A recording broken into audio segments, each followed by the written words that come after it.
Friends, ನಾನು BK free ಕ್ಲಾಸಸ್ಸಿಂದ Bahubali sir ಮಾತಾಡೋದು. ಈಗಾಗಲೇ ಅಗ್ನಿಗೆ ಸಂಬಂಧಪಟ್ಟಂತೆ ಭಾಳಷ್ಟು ಕ್ಲಾಸ್ಗಳನ್ನು ಮಾಡಿದ್ದೀನಿ. ಅದೇ ರೀತಿ ಭಾಳಷ್ಟು ಜನ ಮೆಸೇಜ್ ಕೂಡ ಹಾಕ್ತಾಯಿದ್ದೀರಿ ಸರ್ ನೆಕ್ಸ್ಟ್ ಕ್ಲಾಸ್ ಅಂತೇಳಿ. ಇವತ್ತಿನ ಒಂದು ಕ್ಲಾಸಲ್ಲಿ ಏನು ಮಾಡೋಣಪ್ಪ ಅಂತಂದ್ರೆ, ಆಫೀಷಿಯಲ್ ವೆಬ್ಸೈಟ್ ಅಂದರೆ ಅಗ್ನಿವೀರ್ ಆಫೀಷಿಯಲ್ ವೆಬ್ಸೈಟ್ನಲ್ಲಿ ಒಂದು ಮಾಡೆಲ್ ಟೆಸ್ಟನ್ನು ಬಿಟ್ಟಿದ್ದಾರೆ. ಇದರಲ್ಲಿ ಯಾವ ರೀತಿ ಕ್ವಶನ್ಸ್ ಬಂದವು ಅಂತೇಳಿ ನೋಡ್ತಾ ಹೋಗೋಣ. ಟೋಟಲು 50 ಕ್ವಶನ್ಸ್ ಅದಾವೆ ಎಲ್ಲ ಸಬ್ಜೆಕ್ಟ್ ಮೇಲೆ. ಅದರಲ್ಲಿ ಸೈನ್ಸು, ಅದೇ ರೀತಿ GK, ಆಮೇಲೆ ಮ್ಯಾಥ್ಸು, ಆಮೇಲೆ ರೀಸನಿಂಗ್, ಎಲ್ಲ ಕ್ವಶನ್ಗಳಿಗೆ ಸಂಬಂಧಪಟ್ಟಂತೆ 50 ಕ್ವಶನ್ಗಳು. ಸೊ ಅದರಲ್ಲಿ ನಾವು 45 ಕ್ವಶನ್ಗಳನ್ನು ಯಾವ ರೀತಿ ಟಚ್ ಮಾಡಬೇಕು ಅನ್ನೋದನ್ನು ನಾನು ಕ್ಲಾಸಲ್ಲಿ ಹೇಳ್ತಾ ಹೋಗ್ತೇನೆ. Easy method. ಅದೇ ರೀತಿ ಈ ಸಲ ನಿಮ್ಮದು 100% ಸೆಲೆಕ್ಷನ್ ಆಗೇ ಆಗಬೇಕಂತಂದಾಗ, ಈ ಟೆಸ್ಟು ಆಫೀಸಲ್ಲಿ ಬಂದಾಗ ನಾನು ಇದೇ ರೀತಿ ನೆಕ್ಸ್ಟ್ ಕ್ಲಾಸನ್ನು ನಾನು ರೆಡಿ ಮಾಡಿಕೊಂಡು ಮತ್ತೆ ನಾನು ನಿಮಗೆ ಟೆಸ್ಟನ್ನು ರೆಡಿ ಮಾಡ್ತಾ ಹೋಗ್ತೀನಿ. Okay, done. ಈ ಕ್ಲಾಸನ್ನು ನೀವು ಎಂಡ್ವರೆಗೂ ಕ್ಲಾಸನ್ನು ನೋಡ್ತಾ ಹೋಗಿ, ಅದೇ ರೀತಿ ವಿಡಿಯೋನ ಶೇರ್ ಮಾಡಿರಿ. ಡನ್. ಅದೇ ರೀತಿ ಯಾರೇನು ಸಬ್ಸ್ಕ್ರೈಬ್ ಆಗಿಲ್ಲ ಸಬ್ಸ್ಕ್ರೈಬ್ ಮಾಡ್ಕೊರಿ, ಬೆಲ್ಲೈಕಾನ್ ಕ್ಲಿಕ್ ಮಾಡಿರಿ. ನೆಕ್ಸ್ಟ್ ವಿಡಿಯೋ ಅಪ್ಲೋಡ್ ಆದಮೇಲೆ ನಿಮಗೆ ನೋಟಿಫಿಕೇಷನ್ ಬಂದೇ ಬರುತ್ತೆ. ಓಕೆ, ಲೇಟ್ ಮಾಡೋದು ಬೇಡ. ಫಸ್ಟ್ ಸೆಕ್ಷನ್ ನೋಡಿರಿ, ಅಲ್ಲಿ ಕೊಟ್ಟಂತಹ ಒಂದು ಮಾಡೆಲ್ ಟೆಸ್ಟಲ್ಲಿ ಬಂದಂತಹ ಫಸ್ಟ್ ಸೆಕ್ಷನ್ ಏನದ ರೀ, GK ಅದ. ಓಕೆ, ಏನದ ರೀ, GK ಅದ. ಈ GKಯಲ್ಲಿ ಫಸ್ಟ್ ಕ್ವಶನ್ ಏನದ ಅಂತಂದ್ರೆ ನೋಡಿರಿ, ಭಾರತೀಯರು ಬ್ರಿಟಿಷ್ ಈಸ್ಟ್ ಇಂಡಿಯಾ ಕಂಪನಿಯ ವಿರುದ್ಧ ಮೊದಲ ದಂಗೆಯನ್ನು ನಡೆಸಿದ ವರ್ಷ ಯಾವುದು? ಅಂದರೆ ಸ್ವತಂತ್ರ ಭಾರತದ ಮೊದಲ ದಂಗೆ, ಈಸ್ಟ್ ಇಂಡಿಯಾದ ಜೊತೆಗೆ ನಡೆದಂತಹ ಒಂದು ದಂಗೆ 1857ರ ದಂಗೆ. ಯಾವುದು? 1857ರ ದಂಗೆ. ಭಾಳಷ್ಟು ಇಂಪಾರ್ಟೆಂಟು. ಈ ದಂಗೆಯ ಬಗ್ಗೆ ಸ್ವಲ್ಪ ನೀವು ನೋಡ್ಕೋಬೇಕಾಗುತ್ತೆ. ಓಕೆ, ನೆಕ್ಸ್ಟು ಸೆಕೆಂಡ್ ಕ್ವಶನ್ ಏನದ ನೋಡಿರಿ. ಓಕೆ, ನೆಕ್ಸ್ಟ್ ಕ್ವಶನ್ ಏನದ ನೋಡಿರಿ, ಕ್ರೀಡಾಳು ನೀರಜ್ ಚೋಪ್ರಾ ಅವರು ಡ್ಯಾಶ್ಗೆ ಸಂಬಂಧಿಸಿದ್ದಾರೆ. ನೀರಜ್ ಚೋಪ್ರಾ ಅವರು ಕ್ರೀಡಾಪಟು ಆಗಿದ್ದು, ಅವರು ಯಾವ ಒಂದು ಕ್ರೀಡೆಗೆ ಸಂಬಂಧಿಸಿದ್ದಾರೆ ಅಂತ ಕೇಳಿದ್ದಾರೆ. ಜಾವ್ಲಿನ್ ಎಸೆತಕ್ಕೆ ಅವರು ಸಂಬಂಧಿಸಿದ್ದಾರೆ. ಅದೇ ರೀತಿ ಯಾವ ಸ್ಪೋರ್ಟ್ಸ್ಗೆ ಯಾವ ವ್ಯಕ್ತಿ ರೀಸೆಂಟಾಗಿ ಯಾವುದಾದರೂ ಒಂದು ಪ್ರಶಸ್ತಿಯನ್ನು ಗೆದ್ದಿದ್ದರೆ ಅಥವಾ ಇಂಟರ್ನ್ಯಾಷನಲ್ ಗೇಮ್ಸಲ್ಲಿ ಅವರು ಅವಾರ್ಡ್ ಪಡೆದಿದ್ದರೆ ಅಂಥವರ ವ್ಯಕ್ತಿಗಳನ್ನು ನೆನಪಿಡಬೇಕಾಗತ್ತೆ. ಓಕೆ, ಥರ್ಡ್ ಕ್ವಶನ್ ಏನದ ನೋಡಿರಿ, ಫ್ರಿಂಜೆಕ್ಸ್ 23 ಇದು ಒಂದು ಸೇನಾ ಅಭ್ಯಾಸವಾಗಿದ್ದು, ಇದನ್ನು ಭಾರತೀಯ ಸೇನೆ ಮತ್ತು ಯಾವ ಒಂದು ದೇಶದ ಸೇನೆಯ ನಡುವೆ 2023 ಮಾರ್ಚ್ದಲ್ಲಿ ನಡೆಯಲಾಗಿತ್ತು. ಇದು ಏನಂತೀವಿ ನಾವು, ಕರೆಂಟ್ ಅಫೇರ್ಸ್ ಅಂತೀವಿ. ಕರೆಂಟ್ ಅಫೇರ್ಸ್ ಬಗ್ಗೆಯೂ ನಾನು ಈಗಾಗಲೇ ಕ್ಲಾಸನ್ನು ಮಾಡಿದ್ದೀನಿ, ಲೆಕ್ಕಕ್ಕೆ ನೋಡಿರಿ ಸ್ವಲ್ಪ. ಓಕೆ, ಇದು ಫ್ರೆಂಚ್ ದೇಶದೊಂದಿಗೆ ಅವರು ನಡೆಸಿದಂಥ ಒಂದು ಸೇನಾ ಒಂದು ಅಭ್ಯಾಸವಾಗಿದೆ. ನೆಕ್ಸ್ಟು 4ನೇ ಪ್ರಶ್ನೆ ಏನು ಕೇಳಿದಾರ, ರಾಜ್ಯಸಭೆಯಲ್ಲಿ ಎಷ್ಟು ಅಂದರೆ ಡ್ಯಾಶ್ ಚುನಾಯಿತ ಸದಸ್ಯರಿರುತ್ತಾರೆ ಮತ್ತು 12 ಜನರು ಸದಸ್ಯರು ರಾಷ್ಟ್ರಪತಿಗಳ ಆಯ್ಕೆ ಮಾಡುತ್ತಾರೆ, ಚುನಾಯಿಸುತ್ತಾರೆ. ಇದರಲ್ಲಿ ಟೋಟಲ್ಲು ಚುನಾಯಿತ ಸದಸ್ಯರಾಗಿ ಎಷ್ಟದ ರೀ, 223 ಪ್ಲಸ್ ಇವರು 12 ಜನ, ಅಂದರೆ ಟೋಟಲ್ ಎಷ್ಟೈತೆ ರೀ, 245. ಇದು ನೀವು ನಂಬರನ್ನು ನೆನಪಿಡುವಂಥದ್ದು ಭಾಳಷ್ಟು ಇಂಪಾರ್ಟೆಂಟು.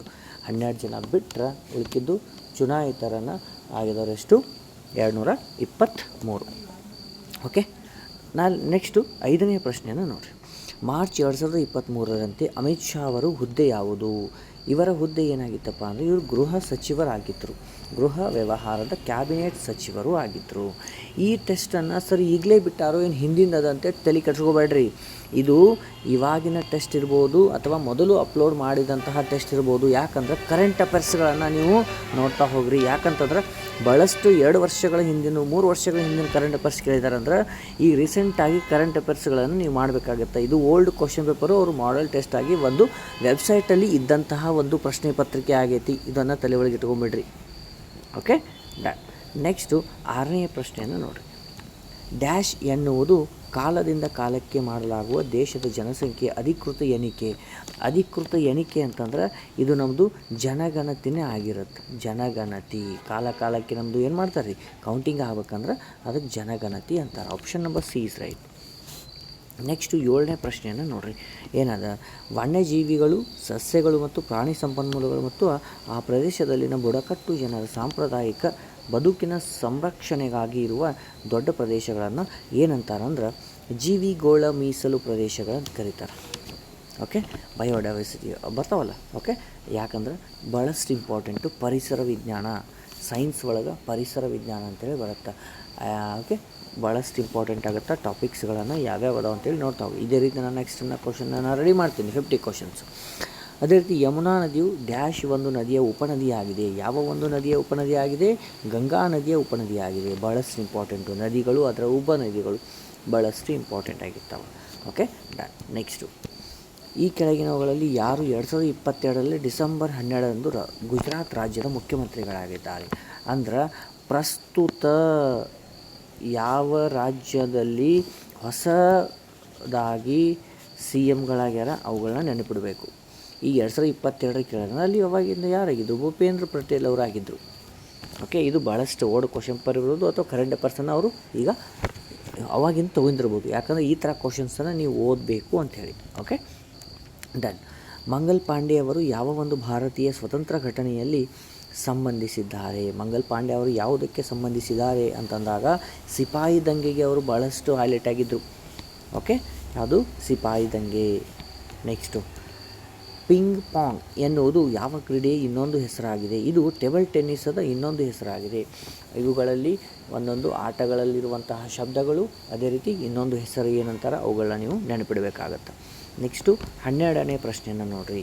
ಮೊಧೇರಾ ಸೂರ್ಯ ದೇವಾಲಯವು ಎಲ್ಲಿದೆ? ಎಲ್ಲಿದೆ? ಗುಜರಾತ್ ಒಳಗದೆ ರೀ.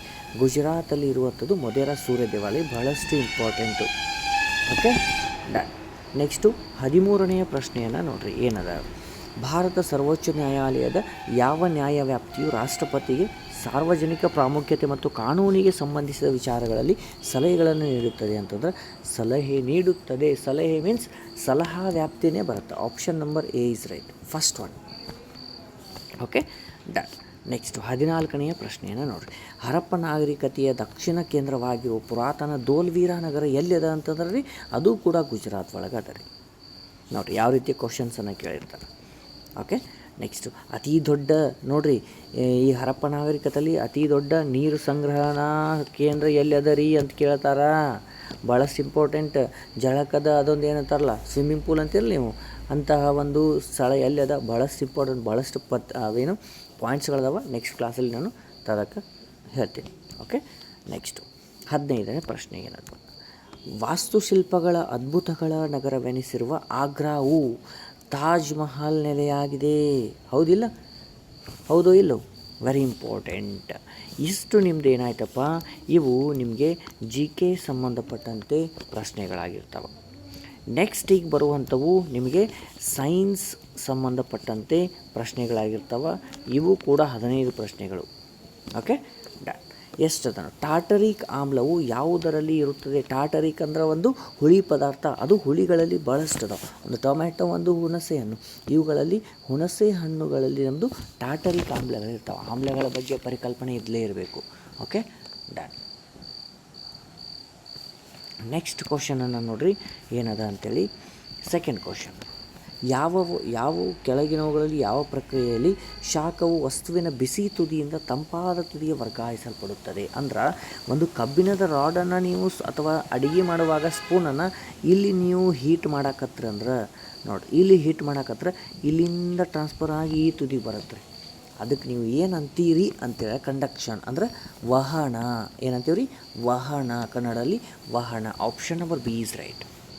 ಓಕೆ, ನೆಕ್ಸ್ಟ್ ಸೈನ್ಸ್ ಸಪ್ರೇಟಾಗಿ ಟಾಪಿಕ್ಸ್ ವೈಸು ನಾನು ಸಿಲೆಬಸ್ಸನ್ನು ನಾನು ಈಗಾಗಲೇ ಕನ್ನಡದಲ್ಲಿ ನಿಮಗೆ ನೋಟ್ಸ್ ಇಟ್ಕೊಂಡು ಕ್ಲಾಸನ್ನು ಮಾಡಿದ್ದೀನಿ. ಅದರಲ್ಲಿ ನನ್ನ ಯೂಟ್ಯೂಬ್ ಚಾನಲ್ ಇರೋದ ನೋಡ್ಬೋದು ನೀವು. Okay, done. ಡ್ಯಾಶ್ ಎನ್ನುವುದು ಪ್ರತಿ ಸೆಕೆಂಡಿಗೆ ಉಂಟಾಗುವ ಆಂದೋಲನಗಳ ಸಂಖ್ಯೆಯಾಗಿದೆ.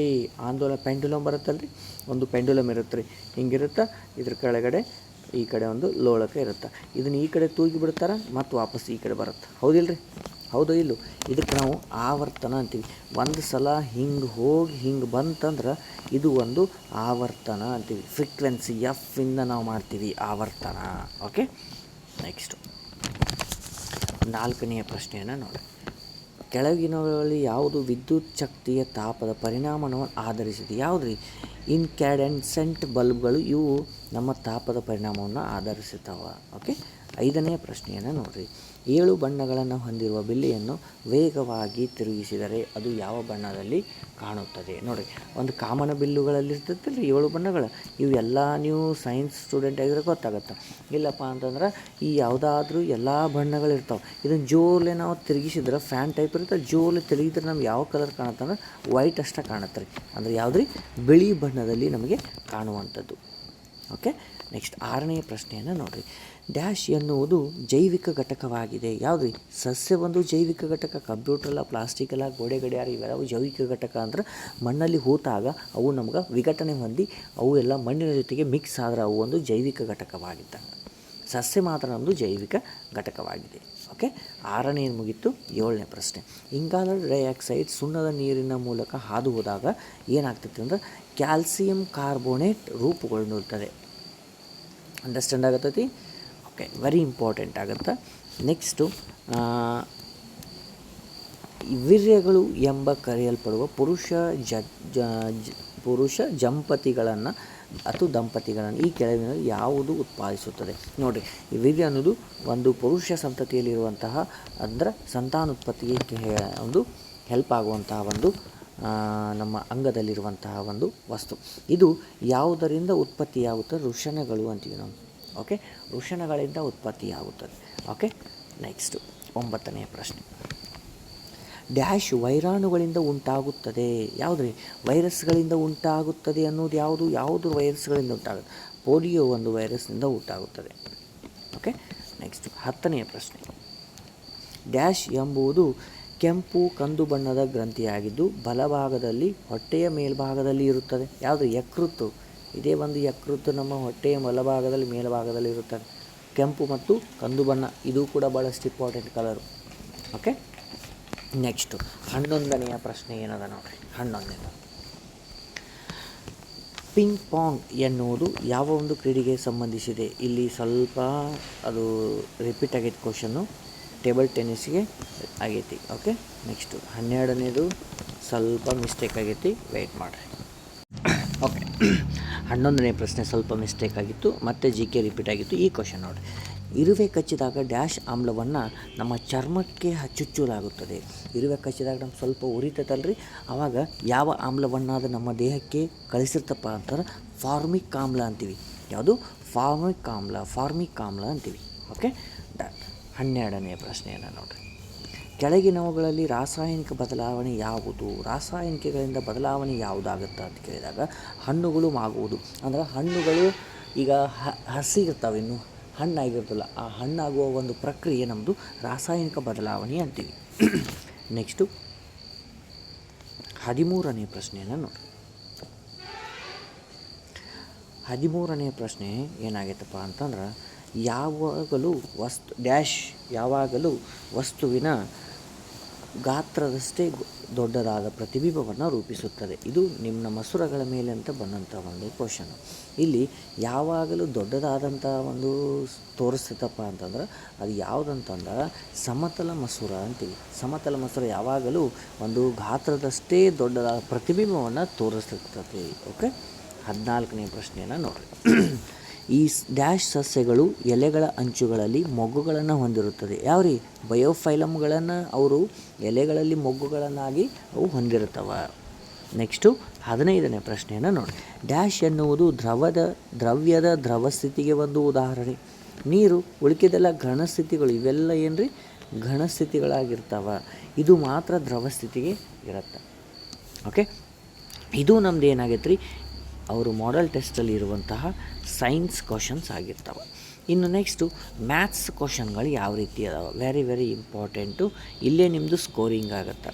ಮ್ಯಾಥ್ಸು 2 ಸಂಖ್ಯೆಗಳ ಲಸ ಮತ್ತು ಮಸಗಳ ಕ್ರಮವಾಗಿ 28 ಮತ್ತು 420 ಆಗಿವೆ. ಒಂದು ವೇಳೆ 84 ಒಂದು ಸಂಖ್ಯೆ ಆಗಿದ್ದರೆ ಇನ್ನೊಂದು ಸಂಖ್ಯೆ ಎಕ್ಸ್ ಆಗೈತಿ, ಅದು ಏನಂತ ಕೇಳ್ಯಾರ. ಇಲ್ಲಿ ನಮ್ಮದು ಬರುವಂಥದ್ದು ಏನದ ಅಂತಂದ್ರೆ A into B equal to ಅಂದ್ರೆ ಒಂದು ಸಂಖ್ಯೆ ಇಂಟು 2 ಸಂಖ್ಯೆ, 1ನೇ ಸಂಖ್ಯೆ 2ನೇ ಸಂಖ್ಯೆ ಇಂಟು ಮಾಡಿದಾಗ ಅವುಗಳ ಲಸ ಮತ್ತು ಮಸಗಳ ಗುಣಾಕಾರಕ್ಕೆ ಈಕ್ವಲ್ ಅದ. ಓಕೆ, ಲಸ ಮಸ ಟಾಪಿಕ್ ಹೇಳಿ ಹೋಗಿ ನೋಡ್ರಿ ಇಲ್ಲಿ. ಓಕೆ, ಈಗ ನೋಡಿರಿ, 1ನೇ ಸಂಖ್ಯೆ 84 ಅದ, ಇನ್ನೊಂದು ಸಂಖ್ಯೆ ನನಗೆ ಗೊತ್ತಿಲ್ಲ, ಅದನ್ನು ಕಂಡುಹಿಡಿಬೇಕು ನಾ ಈಗ. ಆಮೇಲೆ ಲಸ 420 ಅದ, ಆಮೇಲೆ ಮಸ 28 ಅದ. ನಾ ಈಗ ಇನ್ನೊಂದು ಸಂಖ್ಯೆ ಕಂಡುಹಿಡಿಬೇಕು ಅಂದಾಗ 420 ಇಲ್ಲೇ ಬರಿತೀನಿ, ಹೌದಾ? 420 ಆಮೇಲೆ 28 ಡಿವೈಡೆಡ್ ಬೈ 84. ಈಗ ಸಿಂಪ್ಲಿಫೈ ಮಾಡಿರಿ. ಎಷ್ಟರಲ್ಲಿ ಮಾಡ್ತೀರಿ? ಈಗಂದಾಗ ನಾವು ಫಸ್ಟಿಗೆ 28 ಟೇಬಲ್ಸ್ ಬರಬೇಕು ಅನ್ನೋದು ಇದಕ್ಕೆ ಕಾರಣ. ಮಗ್ಗಿ 28 ಒಂದಲೇ 28 ಮೂರಲೆ 3 ಒಂದಲೇ 420 ಅಂದ್ರೆ 3 ಒಂದಲೇ 3 4ಲೇ 0 ಅಂದ್ರೆ ಇನ್ನೊಂದು ಸಂಖ್ಯೆ ಏನಾಗೈತೆ ರೀ? 140 ಆಗೈತಿ. Very very important. ಲಸ ಮಸ ಮೇಲೆ ಒಂದು ಕ್ವಶನ್ ಫಿಕ್ಸ್ ಇರುತ್ತೆ. ಡನ್ನ. ನೆಕ್ಸ್ಟು ಸ್ವಲ್ಪ ಅಕ್ಷರಗಳನ್ನು ಹೊರಗಡೆ ಕುಂತು ನಿಮಗೆ ಕ್ಲಾಸಸ್ಸನ್ನು ಮಾಡ್ತಾಯಿದ್ದೀನಿ. ಸೊ ಆ ಟೈಮ್ ಅಡ್ಜಸ್ಟ್ಮೆಂಟ್ ಮಾಡ್ಕೊಂಡು ಅಕ್ಷರಗಳು ಸ್ವಲ್ಪ ಸರಿ ಆಗ್ಲಿಕ್ಕೆ ಅಡ್ಜಸ್ಟ್ ಮಾಡ್ಕೊಳ್ಳಿ. ನಾನು ಟ್ರೈ ಮಾಡತ್ತೀನಿ. ಓಕೆ. ಒಬ್ಬ ಗ್ರಾಹಕನು 3 ಶರ್ಟುಗಳನ್ನು ತಲಾ 285ಕ್ಕೆ ಮಾರಿದನು. ಅಂದ್ರೆ 3 ಶರ್ಟ್ 285 ಇಂಟು ಮಾಡಿ ಎಷ್ಟಾಯ್ತಿದು? 3 ಶರ್ಟಿಗೆ ಅಂದರೆ ಟೋಟಲ್ 855 ಆಯಿತು. ಅದೇ ರೀತಿ 4 ಪ್ಯಾಂಟುಗಳನ್ನು 740ಕ್ಕೆ ತೊಗೋತಾರಂದ್ರೆ ಟೋಟಲ್ ಎಷ್ಟಾಯಿತು? 2960 ಆಯಿತು. ಪ್ಲಸ್ ಮಾಡಿರಿ. ಆಮೇಲೆ ಖರೀದಿ ವಸ್ತು ಸರಾಸರಿ ಎಲ್ಲ ಕೂಡಿಸ್ರಿ. ಎಷ್ಟದು ಅಮೌಂಟ್? 3815 ಆಯಿತು. ಹೌದಾ? 815 ಆದಮೇಲೆ ಈಗ ಟೋಟಲ್ ನೋಡಿರಿ, ಇಲ್ಲಿ 3 ಅದಾವ ಶರ್ಟ್, ಇಲ್ಲಿ 4 ಪ್ಯಾಂಟ್ ಅದಾವೆ. ಟೋಟಲ್ ಎಷ್ಟಾಯಿತು? 7 ಆಯ್ತು. ಅಂದ್ರೆ ಒಟ್ಟು divided by 7.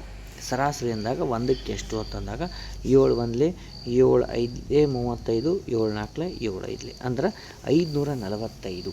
Option number B is right. ಇದು ಎವ್ರೇಜ್ ಅಂತ, ಸರಾಸರಿ ಬೆಲೆ ಅಂತಂದ. ಓಕೆ. ಇದು 2ನೇ ಪ್ರಶ್ನೆ. 3ನೇ ಪ್ರಶ್ನೆ ಅಂದಾಗ ಏನಪ್ಪ ಕೇಳಿದ್ರೆ, ಒಂದು ಸಮಾಂತರ ಚತುರ್ಭುಜದ ಪಾರ್ಶ್ವ ಕೋನಗಳು 4:5 ಅನುಪಾತದಲ್ಲಿದ್ದರೆ ಆ ಕೋನಗಳನ್ನು ಕಂಡುಹಿಡೀರಿ ಅಂತಂದಾಗ ಒಂದು 4x ಆಗೈತಿ, ಇನ್ನೊಂದು 5x ಆಗೈತಿ. ಆವಾಗ ಟೋಟಲ್ ಅವುಗಳ ಮೊತ್ತ ಎಷ್ಟಾಗಿರುತ್ತೆ ರೀ? 180 ಆಗಿರುತ್ತೆ. ಓಕೆ. ಆವಾಗ ನಾವೇನು ಮಾಡ್ತೀವಿ? ಟೋಟಲ್ 9x = 180 ಅಂತಂದಾಗ ಈಗ 9 ಬಂದಲೇ 9 2ಲೇ 18 0 ಅಂದರೆ x = 20 ಬಂತು. ಅವ್ರು ಕೇಳಿದ್ದೇನು? ಆ ಕೋನಗಳನ್ನು ಕಂಡುಹಿಡೀರಿ ಅಂತಂದಾಗ ಈಗ 4x ಅಂತಂದಾಗ x = 20. 4 × 20 ಅಂದರೆ ಎಷ್ಟಾಯಿತು? 180 ಆಯಿತು. 5x ಅಂತಂದರೆ ಎಷ್ಟಾಯ್ತು ರೀ? 100 ಆಯಿತು. ಟೋಟಲ್ ನಮ್ಮದು 180 ಮತ್ತು 100. ಆಪ್ಷನ್ ನಂಬರ್ ಡಿ ಕರೆಕ್ಟ್ ಆಗೈತಿ. ಓಕೆ. ಅಂದರೆ ಎಕ್ಸ್ ಜಾಗದಾಗ ಇಲ್ಲಿ ನಾವೇನು ಹಾಕ್ತೀವಿ? 20 ಹಾಕ್ಬೇಕನ್ನ, ಇಲ್ಲಿನೂ 20 ಹಾಕ್ಬೇಕನ್ನ. ಗೊತ್ತಾಯ್ತಾ? ಇದು ನಮ್ಮದು ಟೋಟಲ್ ಆಗಿ ಇರುವಂತಹ ಒಂದು ಸೊಲ್ಯೂಷನ್ ಆಗಿರುತ್ತೆ. ಓಕೆ. ಡನ್. ನೆಕ್ಸ್ಟ್ ಈಗ 4ನೇ ಪ್ರಶ್ನೆ ಏನದ ನೋಡಿರಿ. 4ನೇ ಕ್ವಶನ್ ಏನದ ಅಂದ್ರೆ ಭಾಗಾಕಾರದ ನಿಯಮಗಳ ಮೇಲೆ ಬಂದಂಥದ್ದು.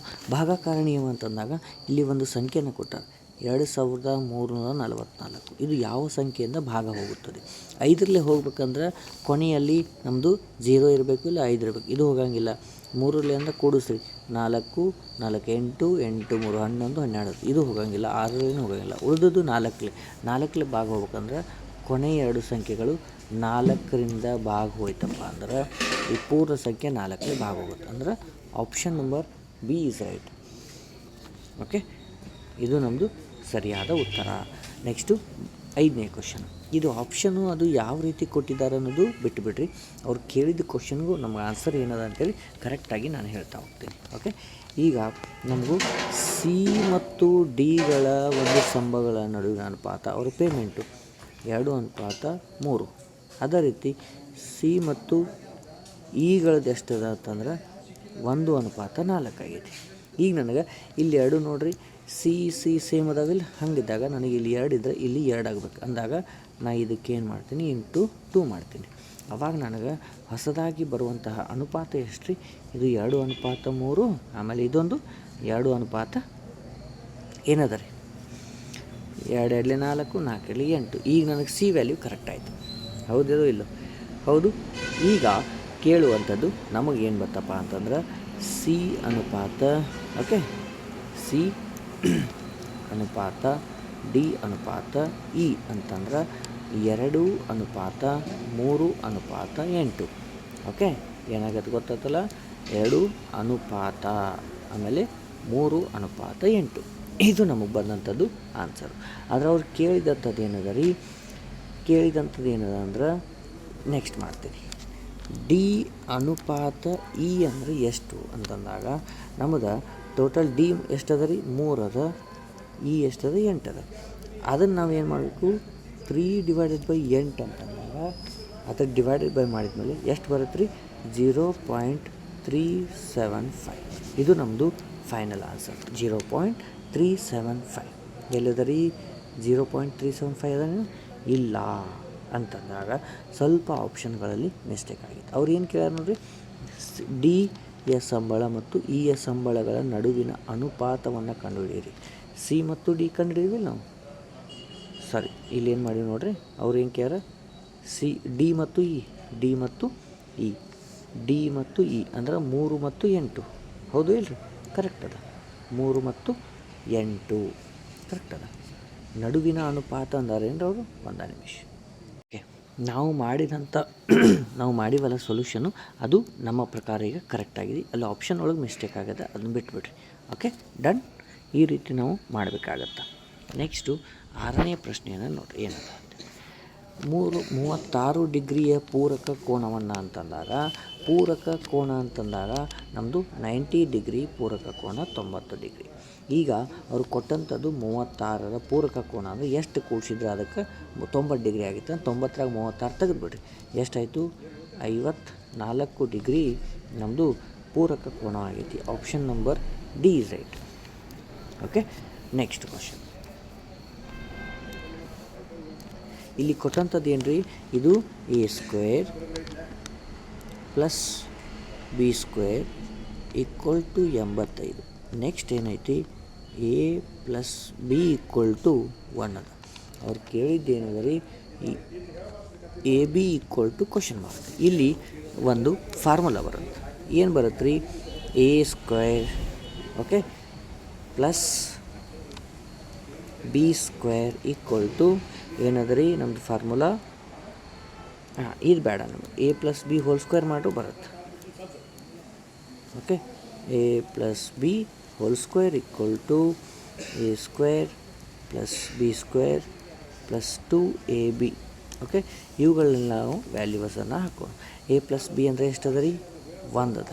1² = a² ಅಂತಂದಾಗ a² + b² ಕೊಟ್ಟಾರಲ್ಲಿ 85 + 2ab ಅಂತಂದಾಗ ಇದನ್ನು ಈ ಕಡೆ ಕಳಿಸಿದ್ರೆ ಎಷ್ಟಾಯ್ತು ರೀ? -85 1 ಹೋದ್ರೆ 84 ಚಿಹ್ನೆ ಮೈನಸ್ = ಇಲ್ಲಿ 2ab ಅದ. ಈ 2 ಈ ಕಡೆ ಬಂದರೆ ಮೈನಸ್ ಹೋಗುತ್ತೆ. 2 1 2 4 2 2 ಅಂದರೆ -42 ನಮ್ಮದು final answer = ab. ab value ಕೇಳಿದ್ರೆ -42. ನೀವು ಚಿಹ್ನೆ ಬಿಟ್ಟರೆ ಪ್ಲಸ್ ಹೋದ ಆದರೆ ಇದು ನಮಗೆ ಬೇಕಾಗಿಲ್ಲ, ಚಿಹ್ನೆ ಮೈನಸ್ ಆಗಿದೆ. ಓಕೆ, ನೆಕ್ಸ್ಟ್ 8ನೇ ಕ್ವಶನನ್ನು ನೋಡಿರಿ. ಒಂದು ಮುಚ್ಚಿದ ಘನಭಾವದ ಅಳತೆಯು 15 ಸೆಂಟಿಮೀಟರ್ x ಸೆಂಟಿಮೀಟರ್ ಮತ್ತು 10 ಸೆಂಟಿಮೀಟರ್ ಆಗಿದ್ದರೆ ಮೇಲ್ಮೈ ವಿಸ್ತೀರ 900 ಸೆಂಟಿಮೀಟರ್² ಆಗಿದ್ದರೆ ಎಕ್ಸನ ಬೆಲೆ ಎಷ್ಟು ಅಂತ ಕೇಳ. ಇಲ್ಲಿ ಒಂದು ಫಾರ್ಮುಲಾ ಬರುತ್ತೆ. ಏನು ಫಾರ್ಮುಲಾ ಅಂತಂದಾಗ, ಈಗ ವಿಸ್ತೀರ್ಣ ಅಂತಂದಾಗ ನಮ್ಮದು ಒಂದು ಫಾರ್ಮುಲಾ ಬರುತ್ತೆ.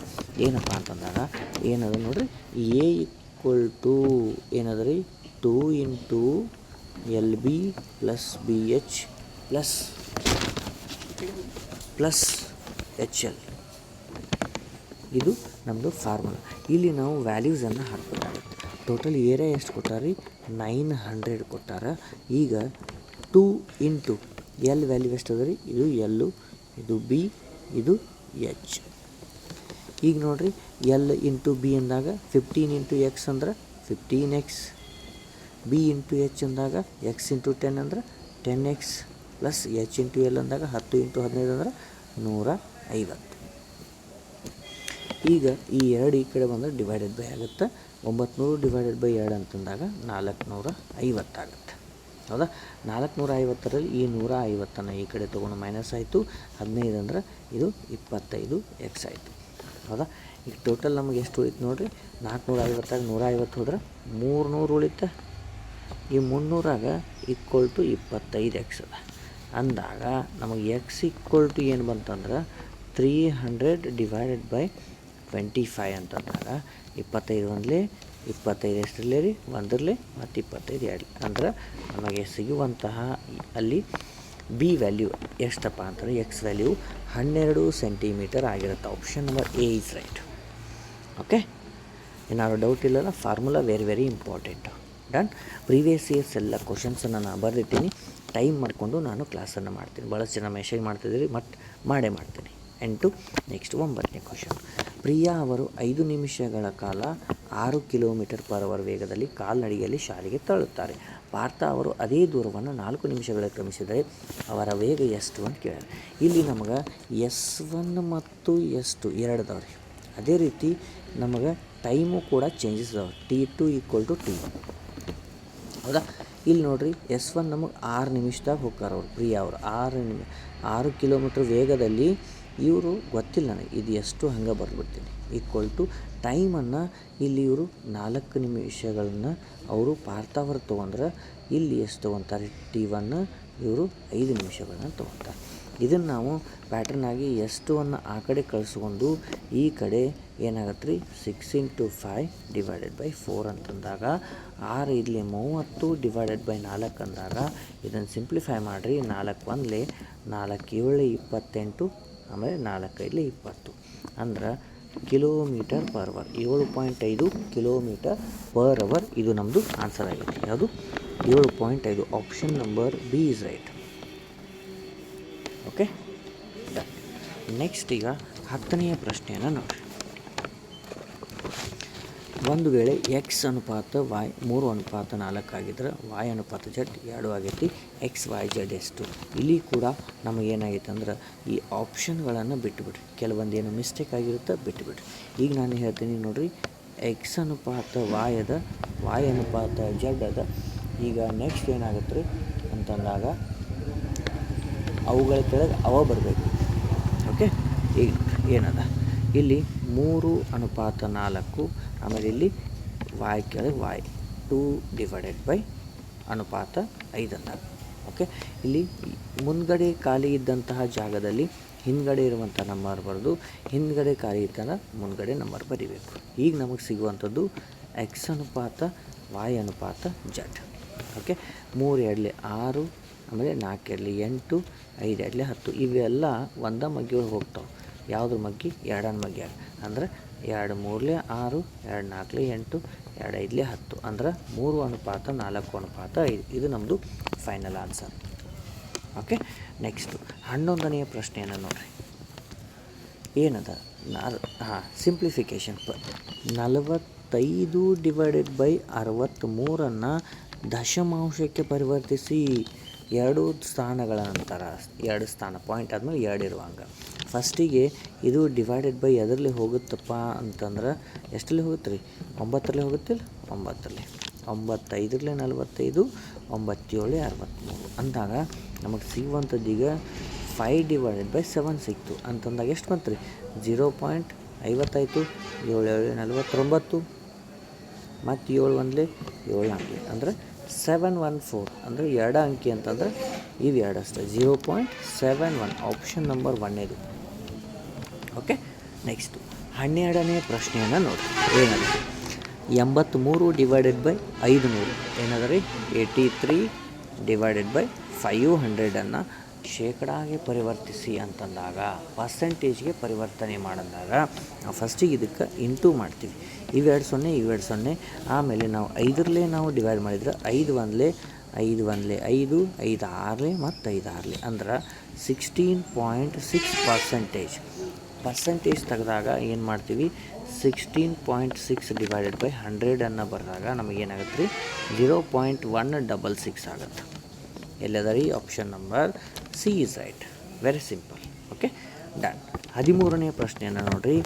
ಒಂದು ಸಂಖ್ಯೆಯನ್ನು 34ರಷ್ಟು ಹೆಚ್ಚಿಸಿದರೆ, ಒಂದು ಸಂಖ್ಯೆ ನಮ್ಮದು X ಆಗೈತಿ, ಅದನ್ನು 34 ಹೆಚ್ಚು ಮಾಡಿದ್ರೆ ಅದೇ ಸಂಖ್ಯೆಯ 3/2 ಆಗುತ್ತದೆ. ಹಾಗಾದರೆ ಆ ಸಂಖ್ಯೆ ಯಾವುದು? X ವ್ಯಾಲ್ಯೂವನ್ನು ನಾವು ಕಂಡುಹಿಡಿಯಬೇಕು. ಓಕೆ, ಈಗ ಫಸ್ಟ್ Xನ್ನು ಆ ಕಡೆ ಕಳಿಸೋಣ. ಅಂದರೆ 34 = 3/2x - X ಅಂದಾಗ ನಮಗೆ LCM ತೆಗಿತೀವಿ. ಈ LCM ತೆಗೆದಾಗ ಏನಾಗುತ್ತೆ ರೀ? 34 +2 ಆಗುತ್ತೆ. ಇಲ್ಲಿ 3x - 2x ಅಂದಾಗ ಇಲ್ಲಿ X ಅಷ್ಟೇ ಉಳಿದೈತಿ. ಈ 2 ಈ ಕಡೆ ತೊಗೊಂಡ್ರೆ ಏನಾಗುತ್ತೆ ರೀ? 34 × 2 ಅಂತಂದಾಗ X ಎಷ್ಟು ಬಂತು ರೀ? 68 ಬರುತ್ತೆ. Option number D is right. Okay, done.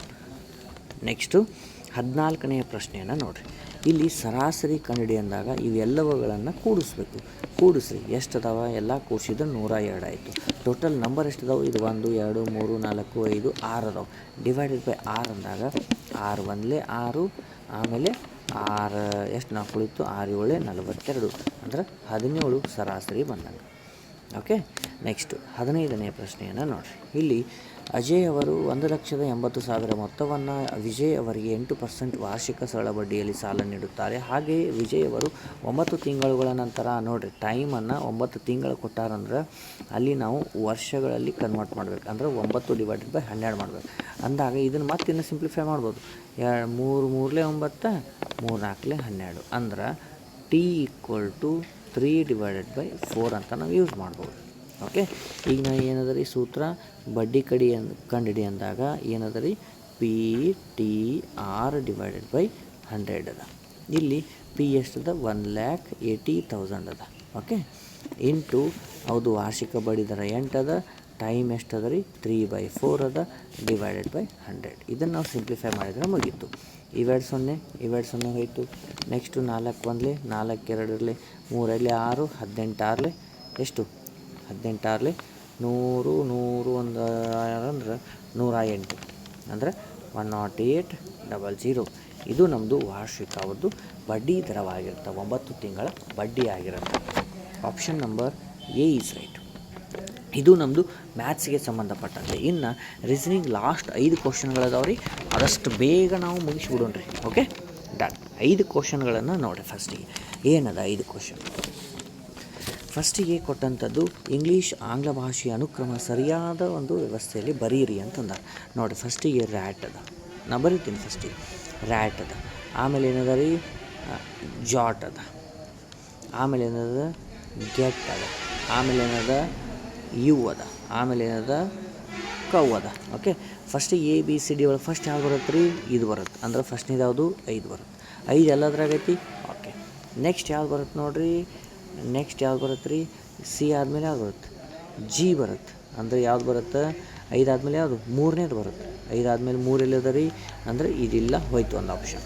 Next ಈಗ ಜಿ ಆದಮೇಲೆ ಯಾವ್ದು ಬರುತ್ತೆ? ಜೆ ಬರುತ್ತೆ. ಯಾವುದು? ಅದರ ನಂತರ ಅಂದ್ರೆ 2ನೇದು ಬರುತ್ತೆ. 5 3 2 ಎಲ್ಲೈತೆ ನೋಡಿರಿ? 5 3 2 ಅಂದ್ರೆ ಇದ್ರಾಗಿಲ್ಲ, 1ನೇದು ಮತ್ತು ಲಾಸ್ಟ್ನೇದು. ಈಗ 2 ಆಪ್ಷನ್ ಅದಾವೆ. ನೆಕ್ಸ್ಟ್ ಯಾವ್ದು ಬರುತ್ತೆ ನೋಡ್ಬೇಕಾ? ಅದು ಫೈನಲ್ ಆನ್ಸರ್. ಜೆ ಆದಮೇಲೆ ಯಾವ್ದು ಬರುತ್ತೆ? ಆರ್ ಬರುತ್ತೆ. ಅಂದ್ರೆ ಇದಾದಮೇಲೆ 1 ಬರುತ್ತೆ. ಅಂದ್ರೆ 2 1 ಆಪ್ಷನ್ ನಂಬರ್ ಎ ಒಳಗೆ ಅಷ್ಟೇ ಅದ ನೋಡಿರಿ. ಅಂದರೆ ಲಾಸ್ಟ್ನೇದು ವಾಯ್ ಬರುತ್ತೆ. ಇಂಗ್ಲೀಷ್ ಅಲ್ಫಾಬೆಟ್ ವೈಸ್ ಅಂತಂದಾಗ ಎ ಬಿ ಸಿ ಡಿ ಯಾವ ರೀತಿ ಸೀರಿಯಲ್ ಅದಾವಲ್ಲ ಆ ರೀತಿ ನಾವು ಮಾಡ್ಕೊಂಡು ಹೋಗಬೇಕಾಗಿತ್ತು. Okay, done. 2ನೇ ಪ್ರಶ್ನೆಯನ್ನು ನೋಡಿರಿ. ಒಂದು ನಿರ್ದಿಷ್ಟ ಕೋಡಿಂಗ್ ಭಾಷೆಯಲ್ಲಿ ಗೋಟ್ ಎಂಬ ಪದವನ್ನು ATGO ಅಂತೇಳಿ ಬರ್ತಾರೆ. ಓಕೆ, GOATಯನ್ನು ಏನಂತ ಬರ್ತಾರೆ ಅಂದ್ರೆ ATGO ಅಂತ ಬರ್ತಾರೆ. ಅಂದ್ರೆ ಮೊದಲ 2 ಅಕ್ಷರಗಳನ್ನು ಕೊನೆಯಲ್ಲಿ ಬರೆದು ಆಮೇಲೆ ಕೊನೆಯ 2 ಅಕ್ಷರಗಳನ್ನು ಫಸ್ಟಿಗೆ ಬರ್ತಾರೆ. ಇಲ್ಲಿ ಕೂಡ ಹಾಗೆ ಮಾಡ್ಯಾರ. ಅವ್ರು ಕೇಳಿದಂತಹ ಪದ ಏನು? Fort, FORT. ಈ ಮೊದಲ 2 ಪದಗಳನ್ನು ನಾವು ಏನು ಮಾಡಬೇಕು? ಲಾಸ್ಟಿಗೆ ಬರೆದು ಆಮೇಲೆ ಕೊನೆಯ 2 ಪದಗಳನ್ನು ಫಸ್ಟಿಗೆ ಬರಿಬೇಕು. ಇದು ನಮ್ಮದು final answer. RTFO. Option number A is right. ಇದು 2ನೇ ಪ್ರಶ್ನೆ ಆಗಿರುತ್ತೆ. ನೆಕ್ಸ್ಟು 3ನೇ ಪ್ರಶ್ನೆಯನ್ನು ನೋಡಿರಿ. ಕ್ವಶನ್ ಮಾರ್ಕ್ ಇರುವಂಥ ಚಿಹ್ನೆಯನ್ನು ಅಲ್ಲಿ ಬರುವಂತಹ ಒಂದು ಸರಣಿಯನ್ನು ಯಾವುದಂತ ಕೇಳ್ಯಾರ, ಕಂಡುಹಿಡಿದು. ಓಕೆ, ಈ ರೀತಿ ಕೊಟ್ಟಾಗ ಮೊದಲಿಗೆ ನೀವು ಯಾವ ರೀತಿ ಮಾಡಬೇಕು ಅನ್ನೋದನ್ನು ಹೇಳ್ತೀನಿ. ಫಸ್ಟಿಗೆ ಅಲ್ಫಾಬೆಟ್ ಕೊಟ್ಟು ಆಮೇಲೆ ಏನು ಕೊಟ್ಟಾರ? ನಂಬರ್ಸ್ ಕೊಟ್ಟಾರ. ಓಕೆ, ಇಲ್ಲಿ ನೋಡಿರಿ 2 ಆದಮೇಲೆ 6 ಆಗೈತೆ. ಅಂದರೆ ಎಷ್ಟು ಇನ್ಕ್ರಿಮೆಂಟ್ ಮಾಡ್ಯಾರ? ಪ್ಲಸ್ ಮಾಡ್ಯಾರ. ನೆಕ್ಸ್ಟ್ 6 ಆದಮೇಲೆ ಎಷ್ಟು ಮಾಡ್ಯಾರ? ಮತ್ತೆ 4, ಆಮೇಲೆ ಪ್ಲಸ್ 4. ಇದೇ ರೀತಿ ನಾವು ಇಲ್ಲಿ ಪ್ಲಸ್ 4 ಮಾಡಿದರೆ ಇಲ್ಲಿ ಎಷ್ಟು ಬರುತ್ತೆ? 18 ಬರುತ್ತೆ. ಓಕೆ, ನೆಕ್ಸ್ಟ್ ಈಗ ಅಲ್ಫಾಬೆಟ್ ಅಂದಾಗ ಎಫ್ ಆದಮೇಲೆ ಆ ಆಗೈತಿ. ಓಕೆ, ನೋಡಿರಿ ಎಫ್ ಆದಮೇಲೆ ಆ ಆಗೈತಿ, ಆ ಆದಮೇಲೆ ಎಲ್ ಆದಮೇಲೆ ಡಿಫ್ರೆನ್ಸ್ ಚೆಕ್ ಮಾಡಿರಿ. ಓ ಆದಮೇಲೆ ಯಾವ್ದು ಬರಬೇಕು? 6 ಬರಲೇಬೇಕು. ಇಲ್ಲಿ 18 ಇರೋದು 2 ಅದಾವೆ. ಆಮೇಲೆ ಲಾಸ್ಟಿಗೆ ಅಲ್ಫಾಬೆಟ್ ಬರೋದು 18. Okay, option number D is right. Next 4ನೇ ಪ್ರಶ್ನೆಯನ್ನು ನೋಡಿರಿ. ಏನದ? ಇಲ್ಲಿ ಒಂದು ಸೆಟ್ ಕೊಟ್ಟಾರ. ಆ ಸೆಟ್ಟಿಗೆ ಕ್ವಶನ್ ಮಾರ್ಕ್ ಇರುವಂಥದ್ದು ಕಂಡುಹಿಡಿ ಅಂತಂದ. ಏನದಾರ ನೋಡಿರಿ? CAT ಅಂದ್ರೆ ಡಿ ಬಿ ಯು. ಇಲ್ಲಿ ಒಂದೇ ಚೆಕ್ ಮಾಡಿರಿ. ಸಿ ಆದಮೇಲೆ ಡಿ ಆಗೈತೆ ಅಂದ್ರೆ +1 ಮಾಡ್ಯಾರ. ಎ ಆದಮೇಲೆ ಬಿ ಆಗೈತೆ ಅಂದ್ರೆ +1 ಆಗೈತಿ. ಟಿ ಆದಮೇಲೆ ಇವ್ ಆಗೈತೆ ಅಂದ್ರೆ +1 ಆಗೈತಿ. ಎಲ್ಲದಕ್ಕೂ +1 ಆಗೈತೆ ಅಂತಂದ್ರೆ ಇಲ್ಲಿ ಕೊನೆಯಲ್ಲಿರುವಂಥದ್ದು ಯಾವುದು DOG ಡಾಗ್ ಅಂತ ಕೊಟ್ಟಾರ. ಇವೆಲ್ಲದಕ್ಕೂ +1 ಮಾಡಿದ್ರೆ ಡಿ ಆದಮೇಲೆ ಯಾವ್ದು ಬರುತ್ತೆ? ಇ ಅದ. ಫಸ್ಟಿಗೆ ಇ ಎಲ್ಲಿ ಅದ ನೋಡಿರಿ, option number A final answer. ಮುಂದಿನ ಮಾಡೋ ಅವಶ್ಯಕತೆ ಇಲ್ಲ. ಓ ಆದಮೇಲೆ ಬಿ ಬರುತ್ತೆ, ಜಿ ಆದಮೇಲೆ ಎಚ್ ಬರುತ್ತೆ. ಇದು ನಮ್ಮದು ಕೊನೆಯಲ್ಲಿ ಬರುವಂಥ ಫೈನಲ್ ಆನ್ಸರ್. ನೆಕ್ಸ್ಟು ಕೊನೆಯ ಪ್ರಶ್ನೆಯನ್ನು ನೋಡಿರಿ. ಇಲ್ಲಿ ಬರುವಂತಹ ಒಂದು ಸೀಕ್ವೆನ್ಸ್ ಅದ. ಈ ಸೀಕ್ವೆನ್ಸಲ್ಲಿ ಕೊಟ್ಟದ್ದು ಏನದ ಅಂದ್ರೆ ತನ್ನ ತಕ್ಷಣದ ಮೊದಲ ಸಂಖ್ಯೆ ಮತ್ತು ತನ್ನ ನಂತರದ ಸಂಕೇತವನ್ನು ಹೊಂದಿರುವುದು. ಅಂದ್ರೆ ತನ್ನ ತಕ್ಷಣ ಮೊದಲು ಸಂಖ್ಯೆ ಹೊಂದಿರಬೇಕು, ಫಸ್ಟಿಗೆ ಸಂಖ್ಯೆ ಹೊಂದಿರಬೇಕು, ಆಮೇಲೆ ನಂತರ ಏನಾಗಿರಬೇಕು, ಚಿಹ್ನೆ ಹೊಂದಿರಬೇಕು. ಅಂತಹ ಸಂಖ್ಯೆಗಳು ಎಷ್ಟದಾವ ಇಲ್ಲಿ ಕೇಳಿದವು. ಓಕೆ, ಇಲ್ಲಿ ಕೇಳಿರುವಂಥ ಪ್ರಶ್ನೆಗಳಲ್ಲಿ ನಮಗೆ ಆಯ್ಕೆಗಳು ಯಾವ್ಯಾವ ಅದಾವ ಅಂತಂದಾಗ ಅವುಗಳು ನೋಡಿರಿ. ಫಸ್ಟಿಗೆ 2 ಅದ ರೀ ನೋಡಿರಿ. 5 2 8 ಅದ. ಇದು ಒಂದಾಯಿತು. ತಕ್ಷಣದಲ್ಲಿ ಸಂಖ್ಯೆ ಆಗೈತಿ, ಮುಂದ್ಗಡೆ ಚಿಹ್ನೆಯನ್ನು ಹೊಂದೈತಿ. ನೆಕ್ಸ್ಟು 5 1 ಇಲ್ಲದ ನೋಡಿರಿ, 5 1 ಹೌದಾ. ನೆಕ್ಸ್ಟ್ 6 2 8 ನೋಡಿ, ಅದ್ರ ಮುಂದಿಂದು ಹಾಗೆ ಅದ. ನೆಕ್ಸ್ಟ್ ಇನ್ನೊಂದು ಮತ್ತು ಯಾವುದಾದ್ರಿ ರೀ 2 1 ಟೋಟಲ್ 4 ನಮಗೆ ಅವ್ರು ಹೇಳಿದಂಥದ್ದು ಬರುತ್ತೆ. ಏನು ರೀ, ಫಸ್ಟ್ ಈ ಸಂಖ್ಯೆಗಳನ್ನು ನೋಡಿರಿ, ಸಂಖ್ಯೆಗಳನ್ನು ಇದ್ರ ಮುಂದೆ ಸಂಖ್ಯೆ ಹೊಂದೈತಿ. ನೆಕ್ಸ್ಟ್ ಇದ್ರ ಮುಂದೆ ಏನದ ರೀ, ನಮ್ಮದು ಚಿಹ್ನೆ ಆಗೈತಿ. ಹೌದಾ. ಇಂಥವು ಎಷ್ಟು ಅದಾವ ಅಂತ ಕೇಳಿದ್ರೆ 4ಗಳು ನಮಗೆ ಸಿಕ್ಕವ. 5 1 ಒಂದದ, ಆಮೇಲೆ 6 2 8 ಒಂದದ, ನೆಕ್ಸ್ಟ್ ಇನ್ನೊಂದು 2 1 ಅದ. ಇದು ನಮ್ಮದು 4 ಸಿಕ್ಕವ. ಸೊ ಈ ರೀತಿ ನಮ್ದು ಏನದ ರೀ, ಅಗ್ನಿವೀರ್ ಆರ್ಮಿಗೆ ಸಂಬಂಧಪಟ್ಟಂತೆ ನೋಡಿರಿ, ಅಗ್ನಿವೀರ್ JD 2026 ಇದು ಮಾಡೆಲ್ ಟೆಸ್ಟ್ ಅದ.